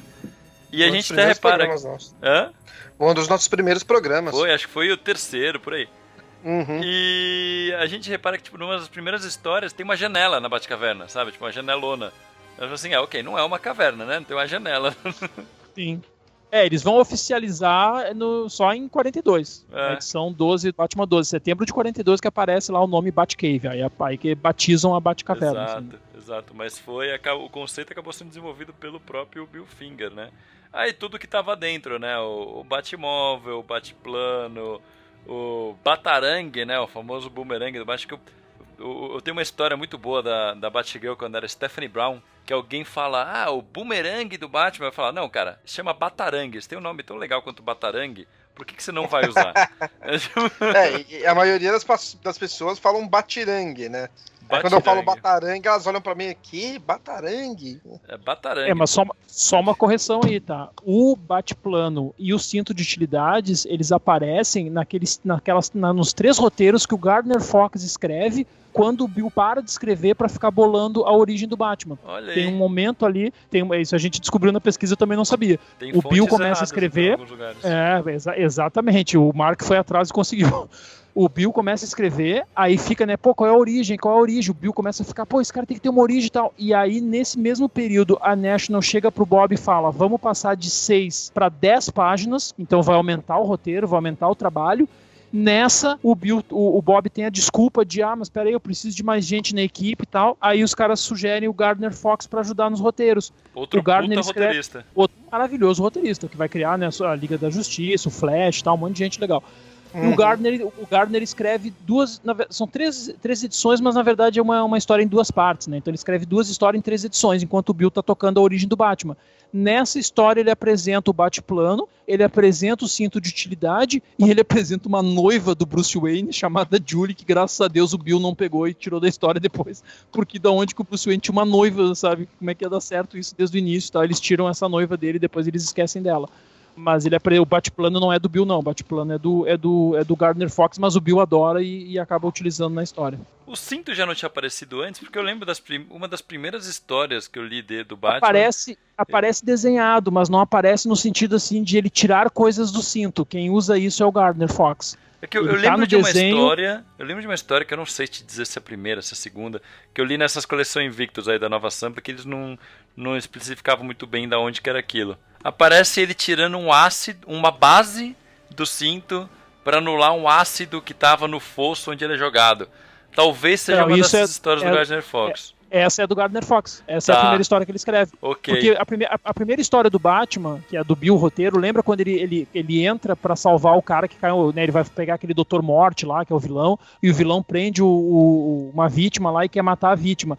O Batman corre pra salvar a vítima de dentro de um vidro gigante que vai descer na vítima. Ele não puxa nada do cinto, ele puxa uma chave de fenda que tá em cima da mesa e quebra o vidro. O cinto tá lá só pra decorar, só pra segurar a calça, eu acho. Ele não tá pra nenhuma utilidade, assim. Então, o É que nem o Gardner cinto do Fox- Super-Homem, né? Tá lá pra segurar a cueca. É que nem o cinto do Adam West, né? A galera falava que o cinto do Adam West é pra esconder a barriga, né? É verdade. Então, ele só vai virar cinto de utilidades com o Gardner Fox, que ele tira esse ácido aí e tal, e depois ele puxa o batirangue do cinto e tal, e aí que o Bill adora e começa a utilizar também. Então são as únicas duas coisas da mitologia do Batman que vem sem ser do Bill, que é o bate-plano e o cinto de utilidades que vem do Gardner Fox. Mas aí o Bill foi lá e criou Gotham City, né? Aí isso já Isso compensa é- qualquer... Isso é maravilhoso. Isso é maravilhoso, maravilhoso. Cara, na verdade, Gotham City é uma coisa muito louca, porque Gotham já era um nome dado a Nova York. Exato. Sim. E se vocês pararem para analisar, todos os personagens daquela época vivem em Nova York. Por exemplo, Metrópolis é uma Nova York brilhosa, é uma Nova York, sabe, com luz, com tudo que é de bom. Sim. E Gotham City é a Nova York do gueto, é a Nova York feia, é a Nova York estranha, mas ainda é a Nova York, sabe? E tanto que Coast City, isso é muito interessante, Coast City, que é a cidade do Lanterna Verde, originalmente seria a cidade do Batman. Foi um dos nomes pensados pelo Bill Finger para Que legal. ser a cidade do Batman. E Coast City já era do primeiro Lanterna Verde? Não, né? Eu não tenho Não. certeza, eu acho que o primeiro Não, Lanterna Verde foi não. Nova York, Não, né, Diego? não. É Nova Era York. Gotham. Não, era. Gotham foi calma. depois. Gotham foi depois. Eles Quando jogaram ele cria no o Lanterna pós-crise. Verde, isso, quando ele cria o Lanterna Verde, não, o Alan Scott, quando ele cria, é Nova York. Aí É. depois, quando ele batiza de Gotham, tá, que o Douglas tá contando, aí depois, quando eles vão, né, remodelar o Lanterna Verde e o Alan Scott, aí que eles botam que ele é de Gotham, acho que até pra Mas homenagear o isso Bill. isso já é nos anos Entendi. 80, por aí. Então, na verdade, Gotham City já era o nome da cidade. Muitos livros de terror usavam a cidade gótica. Sim. Porque Gotham City a gente tem que lembrar que a palavra Gotham vem de gótico. De gótico. Então é de Sim. gótico. Então, a cidade gótica. Então, era um adjetivo para Nova York. Em Nova Em livros de York, terror. até hoje, tem muito lugar de Nova York que tem nome de Gotham. Eu lembro que eu fui uma vez só lá pra Nova York e eu fiquei perto. Eu lembro que o hotel que eu fiquei era perto do Clube de Comédia Gotham. Então, Gotham, então, era esse nome, né, esse apelido que Nova York tinha. E o que acontece? O Bill, quando ele estava nesse processo criativo para inventar o nome da cidade, ele tenta, né, Coast City, ele tenta Star City, ele tenta outros nomes que depois vão virar, né, cidades da DC. E ele fica pensando, pô, não dá, tem que ser um nome pulp, tem que ser um nome que tenha cara e tal. E ele vai folhear a lista telefônica e acha uma joalheria Gotham. E é ali que ele, é esse o nome. Graças ao Mark, a gente conseguiu o anúncio dessa joalheria e vai estar no quadrinho também. Na hora que ele tá Caramba. bolando o nome, aparece o anúncio dessa joalheria que o Mark, na pesquisa Caralho. dele, ele conseguiu, foi vendo pelas datas da época, né, como é que era a lista telefônica da época e tal. Então a gente conseguiu o anúncio da joalheria Gotham, que Cara, inspirou o nome de Gotham. O Né? Mark Nobelman tá de parabéns, velho. Não, o Muito. cara é um fofo, assim, o cara é Ficou sensacional. 10 anos dedicado a isso. Tanto que ele se recusou a escrever mais, né, cara? Porque ele já tá... Imagina como ele tá já de Bill Finger. para ter uma ideia de como na época a coisa era, sabe, tava dentro da cultura popular, o próprio Arkham, que hoje é o nosso asilo predileto, né? E a palavra asilo para nós hoje tem uma vinculação diferente da época. Arkham, por exemplo, se vocês fizerem uma pesquisa na internet, vocês vão colar esse nome, por exemplo, a Lovecraft. Então, essas palavras, Arkham, Gotham, eles estavam na cultura pop, eles estavam ali efervescentes naquela época. Então, por isso que é muito legal a ideia de como nós pensamos que Bill Finger puxava as coisas da literatura, da cultura pulp para dentro do quadrinho do Batman e transformou o personagem tão rico como nós conhecemos ele. Sim, e até a gente cita isso do Arkham ser baseado no Lovecraft no programa que a gente fez sobre o Asilo Arkham. Sobre o quadrinho Asilo Arkham, né? Exatamente, sobre o quadrinho Asilo Arkham. Lembro, sim. Participação do Rafael Fernandes. Abraço, Rafael. Mas vamos para as próximas criações. Agora vamos falar de um jeito um pouco mais superficial. Senão, cara, se a gente for falar de cada coisa que ele criou, a gente vai fazer... Não precisamos gravar mais nada. Já vai falar todos os podcasts futuros nesse programa aqui. E é legal que isso mostra, né, que esse cara, né, é um criador do nível do Stan Lee, cara. Sim. A questão da quantidade de personagens, né? Um cara que ficou... Olha como é triste isso, né? É exatamente o que eu ia falar. Exatamente isso. Tipo, ele é meio como se fosse o antecessor do Stan Lee nessa diversificação de quantidade de personagens. E tem várias coisas que o Stan Lee fez que foi baseado nele, que foi inspirado nele, no jeito de fazer. Porque tu pega as entrevistas que o Mark fez com vários autores da época, o Stan Lee não tem nas entrevistas, mas os outros, todos eles frisam: o Bill era o melhor roteirista, quer dizer, a gente de fora agora não sabia, tal, mas essa galerinha que trabalhava, morava todo mundo junto, todo mundo perto, todo mundo sabia que era o Bill que estava escrevendo, então todo mundo babava ovo do cara e ia ver o trabalho do cara, então assim, ele influenciou todo mundo, cara. Acho que dá pra falar que o Stan Lee é o cara que tem a criatividade do Bill Finger com a malandragem do Bob Kane, né? É uma boa definição. Né? Eu acho definição perfeita, na verdade. Uma ótima definição. Uma dica, vamos fazer uma brincadeirinha. Uma Fala. Criação excepcional e uma criação boba do Bill Finger. Boa. Vamos começar assim, então. Fala você agora uma... A gente falou uma excepcional agora, que foi Gotham City. Fala uma bobinha, você. Homem-Pipa. O Homem-Pipa agora tá legal com o Tom King, mas é porque eles assumiram a trecheira, né? Sim, exatamente. Agora, Diego, você fala uma legal aí. Legal. Pô, vou fugir do Batman, que tem pouca gente que sabe. Ele depois foi escrever Super-Homem também. Ele criou a Lana Lang, a namoradinha do... Verdade. A namoradinha do Clark em Smallville, é a criação dele. É isso que é foda, né? O cara não só fez um outro personagem foda, ainda se mete no outro personagem foda que foi criado antes. Foda, né, cara? Agora, André, você, um bobinho. Um bobinho... Cara, eu gosto dele, mas vai lá, o Homem Calendário. O Homem Calendário. É aquela coisa, né? Todos esses conceitos já teve algum roteirista que fez alguma coisa mais legal com ele. Então. Mas ele é ridículo, né? Então vou apelar aqui, vou falar um fodão aqui, ó. Dick Grayson, o Robin. Ele ali. Boa. Ali junto com o James Robinson, né? Esse é daqueles personagens que é coautoria deles. Os dois, né? Os dois vêm com essa ideia, porque era uma necessidade que o Bill tinha. A gente até botou isso num diálogo no quadrinho, assim, ele falando assim: eu não consigo mais escrever o pensamento do Batman. Tá chato, eu preciso fazer alguma coisa. E aí, isso que é genial na criação do Robin. O Robin é um personagem orelha, que é aquele personagem, quando a gente vai explicar alguma coisa pro personagem, está explicando pro público, e se torna genial, porque no momento que o Bruce tá falando pro Robin, ele tá falando pro leitor. Por isso que todo mundo tem um Robin depois. É genial. Ele é o Watson do Batman, né? Exatamente, que é uma referência também da literatura que ele tem, né, do Watson. Ele trouxe uma coisa comum da literatura, né? Porque tinha o Don Quixote, tinha o Sancho Panza, todo mundo tinha um sidekick, assim, mas não era... No quadrinho acho que não era comum ainda. Tu tem que ter o personagem orelha, né, pra tu poder conversar com esse personagem, porque senão fica o cara falando sozinho, sabe? Fica uma coisa muito chata. E isso que é tão genial na criação do Robin, né? Muito bom. E agora, voltar então pro Douglas pra mais um bobinho. Cara, é que agora os outros são legais, mas tem um ainda bobinho. Tem alguns aí ainda. Tem dois, são os dois bobinhos ainda. Homem-Zebra. Puta, esse é o Homem-Zebra 1. Exato, Esse era o que tinha o poder de atração e de... né? Que atraía as pessoas e depois... Cara, eu não me lembro, mas a roupa dele era tenebrosa. Tenebrosa. É que tem dois Homens-Zebra, esse é o mais bizarro, né? Eu lembro que tem um que ele muda a temperatura do ambiente. Sei lá o que isso tem a ver com zebra. Verdade, né? Mas é que nem o cara de barro, né? O primeiro cara de barro, que é totalmente em cima do expressionismo alemão, é só um ator que usa lá uma geleia na cara e tal, ele não vira barro. Né, o ator, que ele é um ator que estão refilmando um filme dele, e aí por isso que ele vai lá assassinar as pessoas. Quer dizer, é uma das histórias mais pesadas do Batman e bem no começo. Não, é trágico, né? O cara é um serial killer, cara. O cara usa um serial killer nos anos 40, sabe? Sabe o que é foda, cara? É daqueles casos, tipo... Pô, eu lembro de ler essa história e falar, pô, essa aí é a história do Brandon Lee. Né? Meio que é isso, Sim. né?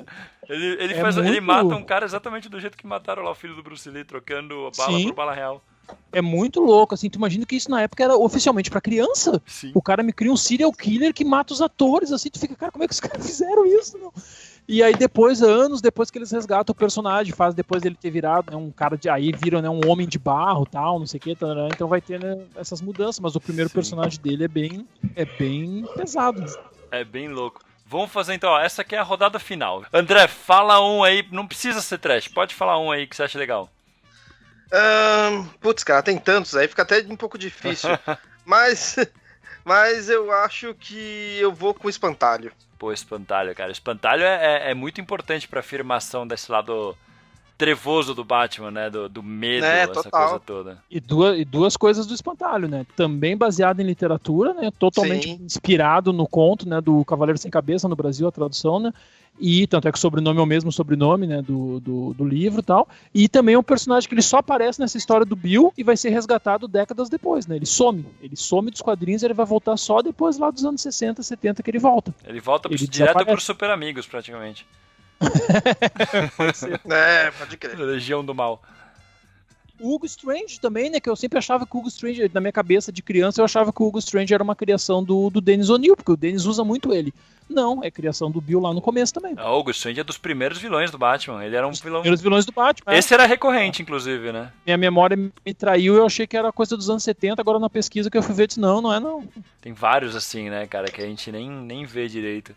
Ó, um cara que eu acho muito legal, cara, e poucos roteiristas usam do jeito que é o Pantera. Pantera é um personagem que ele criou que é o ex-boxeador, era o boxeador que combatia o crime e tudo. Se for ver, tem muito do Demolidor nele. Engraçado isso. Totalmente, né?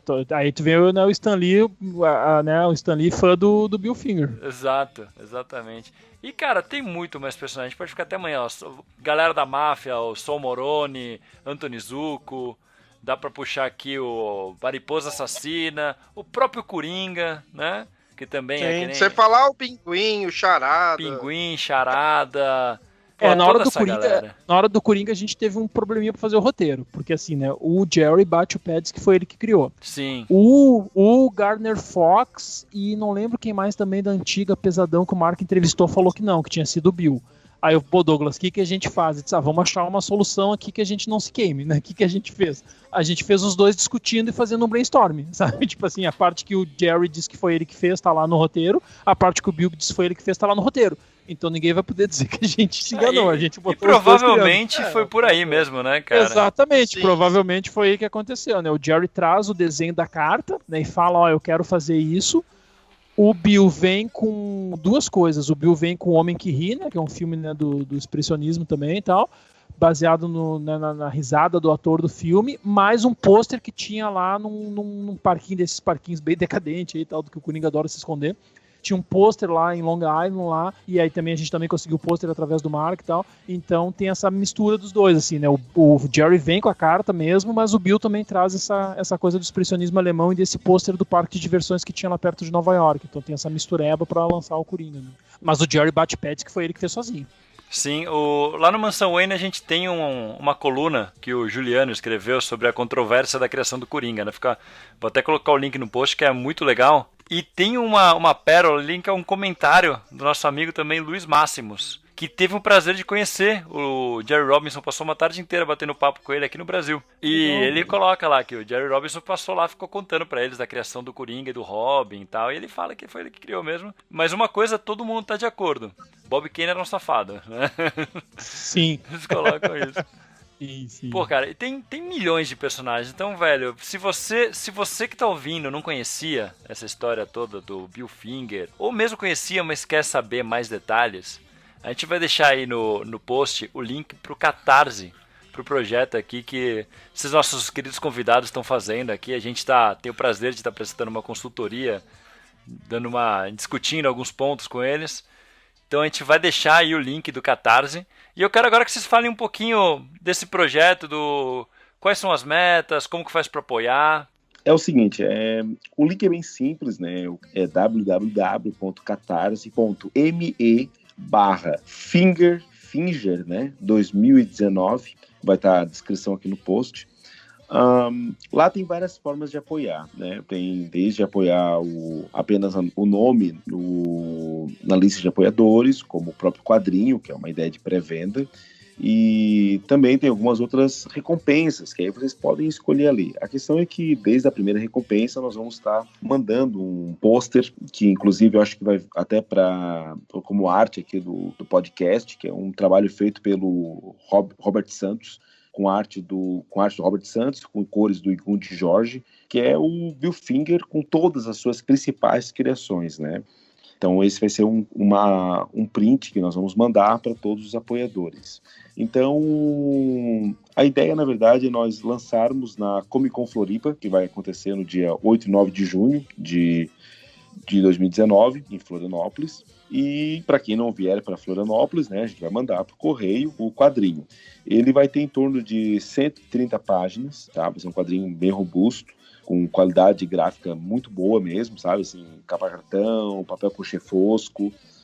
Os desenhos do Zambi, que já estão no Catarse, são lindos, assim, não tem nem que falar.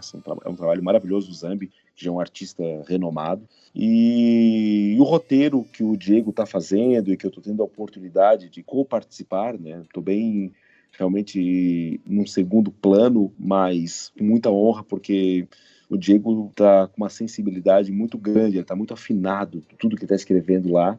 Então, quando eu jogo a ideia bruta, ele refina. Então, realmente, assim, olha, tá um trabalho muito gostoso de ler, gente. Assim, a gente tá numa sintonia muito boa, que poucas revisões acontecem, sabe? E é muito engraçado que a sinergia que tudo isso está trazendo está transformando o quadrinho num trabalho biográfico e ao mesmo tempo histórico muito bonito. O próprio Nobelman e a neta do Finger receberam a notícia de uma maneira muito feliz e a gente ficou muito impressionado com a resposta deles. Mas nada disso também seria possível sem o apoio de vocês, tá, gente? Assim, ó, poxa, a gente ficou muito emocionado, assim, por ver vocês aí da Mansão Wayne ajudando, contribuindo. A gente tem o nosso grupinho particular, a gente trocando ideias. Cara, vocês são... O coração de vocês não cabe no peito. Então eu fico muito honrado, muito alegre por estar participando e interagindo com pessoas tão carinhosas e tão competentes, né? Então... eu fico emocionado ao falar, a verdade é essa. Porra, cara, então, obrigado. Eu vou falar pra vocês. Eu me sinto na bate-família aqui. Parece que a gente tá no campanário aqui, todo mundo junto, assim, sabe? É uma bate-família aqui, tá? Vocês estão sendo sensacionais, assim. Sem vocês sabe? Tem vezes que a gente trava, vamos contar pros ouvintes aqui. Nossa, qual será que é a roupa certa, tal? A gente chama a ajuda de vocês ali no WhatsApp, vocês mandam 500 imagens do que a gente tá querendo. Então, a gente se empolga, sensacional, cara. Assim. Não, assim, vocês estão sendo sensacionais, assim, muito, muito obrigado. A arte que o Robert fez e que o Igun pintou, gente, sem o apoio do pessoal da Mansão Wayne não teria acontecido, porque, tipo assim, ó, desde a cor da Batcaverna até a cor da luva do Batman, sabe? Pequenos detalhes, o rosto do Coringa, a cor o braço do Robin, eu lembro do braço do Robin. O braço do Robin. Ele criou dois listras. Cara, o braço do Robin tem uma listra, sabe? Não, assim, ó, gente, a própria arte que vocês estão vendo hoje no post não teria saído sem o pessoal da Mansão Wayne, galera. A verdade é essa. E é muito legal, porque tu falou, né, a gente se empolga, aí tem vezes que a gente descobre alguma coisa e passa pra vocês e vocês não sabiam, e aí vocês vão atrás, e aí devolve e tal. E a parte mais legal, além de, claro, óbvio, né, tá contando essa história maravilhosa, é esse trabalho de arqueologia que a gente tá fazendo, assim, sabe, descobrindo coisas incríveis que a gente, meu Deus, como é que eu não sabia sobre isso e tal. Tá sendo muito, muito gostoso esse trabalho mesmo. Vai dar saudade, assim, aquele que tu termina e diz, putz, que droga, acabou.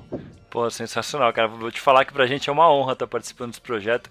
É muito legal saber que, pô, vocês pensaram na gente pra ser consultor e tudo.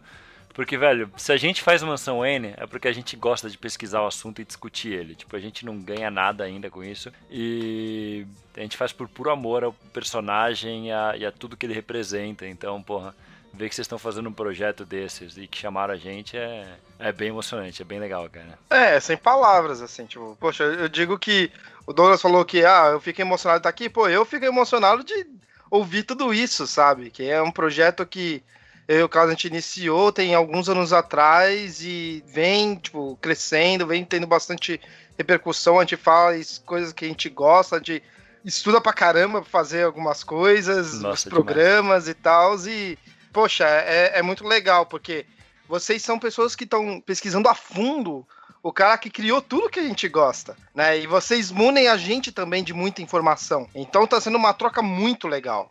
Muito legal. Então, tipo, poxa, eu só tenho a agradecer a vocês também. Ó, promessa, se um dia a gente encontrar pessoalmente a Atena e o Mark, a gente consegue autógrafo pra vocês, tá?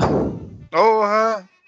Vou enquadrar no quarto. Porra, cara, valeu mesmo então, cara, e parabéns pelo projeto. A gente vai deixar aí o link no post. A gente quer ver todo mundo aí que tá ouvindo o nosso programa participando com o que puder, porque eu tô vendo aqui que dá pra apoiar a partir de R$10. Então, assim, não é muito. Você já tá ajudando aí a divulgar a carreira da pessoa que criou tudo isso, então, e ainda mais ajudando o quadrinho nacional, que também é uma coisa que, porra, tá se fortalecendo cada vez mais nos últimos anos, felizmente, mas ainda tem um grande percurso aí pela frente.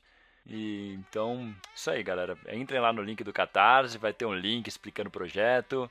Quero ver todo mundo apoiando e quero ver esse quadrinho saindo.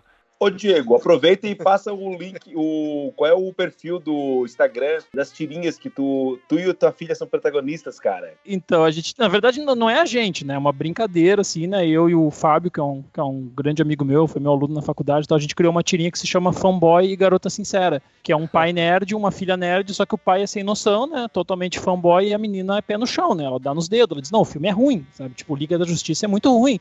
Ela fala essas coisas pra ele. E aí, na tirinha, vamos contando o dia a dia dessa convivência, assim, do pai e da filha, né, com a família, em relação a esse lado nerd de ser pai. O nome da tirinha é Fanboy e Garota Sincera. Tem no Instagram, tem no Facebook, é tudo Fanboy e Garota Sincera. Legal, a gente vai colocar o link lá no post.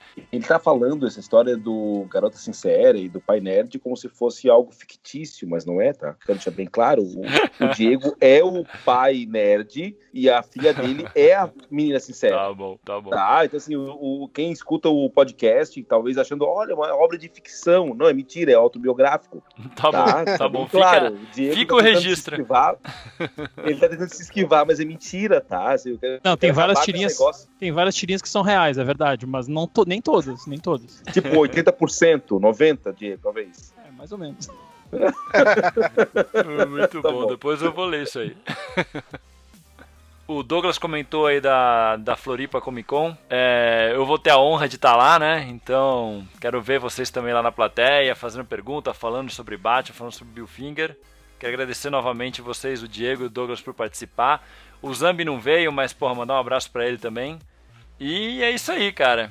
Vamos ver esse projeto saindo e você que tá nos ouvindo, apoia e até o próximo podcast. Muito obrigado pela audiência e um abraço. Valeu, gente. Falou. Obrigado mesmo. Valeu, falou.